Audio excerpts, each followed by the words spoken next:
चारि मास बीतलाणी केबे मिलिबो पीएम किसान 20तम किस्ती एबे संभाव्य नुआ तारीख को आशा 4 मास पूर्ण होगाकू जाउछि किंतु प्रधानमंत्री किसान सम्मान निधि योजना 20तम किस्तीर विषय में एपर्यंत कौन खबर नहीं। जून 20 रे प्रधानमंत्री नरेंद्र मोदी बिहार गस्त जाइथिबा बेले आशा सृष्टि होइतला जे 2000 टंका चाषी अकाउंट को आसीबो। तापर 18 जुलाई रे प्रधानमंत्री मोदी मोतिहार गस्त आशा सृष्टि करथिला किंतु पुणी निराश देखा देइछि। जुलाई शेष होगाकू जाउछि किंतु प्रधानमंत्री किसान सम्मान निधि योजना 20तम किस्ती पई चाषी अपेक्षा शेष हेउ नाही। एबे मध्य आशा करा जाउछि जे 2 अगस्त रे सरकार पक्षरु किछि भल खबर आसी पारे। जदियो एपर्यंत कोनोसी सरकारी सूचना नाही किंतु जेउ समीकरण गुडी गठन हेउछि ताकू देखिले एही तारीख ने नुआ आशा सृष्टि हेउछि।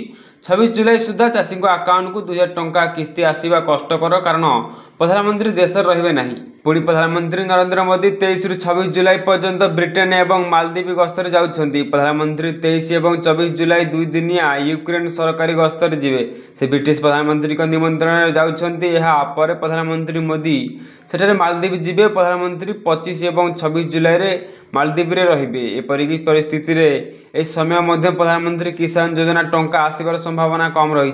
सूचनायोग्य खरीफ फसल बुणा समय प्रधानमंत्री नरेंद्र मोदी तांको संसदीय क्षेत्र वाराणसी गस्त करने जाउछंती। अगस्त 2 रे काशी रे तांकर एक बड़ कार्यक्रम अछि। वाराणसी प्राय 20 किलोमीटर दूर सेवापुरी रे तांकर साधारण सभा अनुष्ठित होबाकू जाउछि। एही समय से उत्तर प्रदेश को प्राय 1000 कोटी टंकार उपहार देवाकू जाउछंती। एही अवसर से कृषक मानक पई खुशी खबर घोषणा करिवार संभावना रही। यह मध्य विश्वास करा जाउछि जे कारण प्रधानमंत्री किसान सम्मान निधि योजना 17तम किस्ती मध्य काशीरू चाषी अकाउंट को स्थानांतर होइथिला।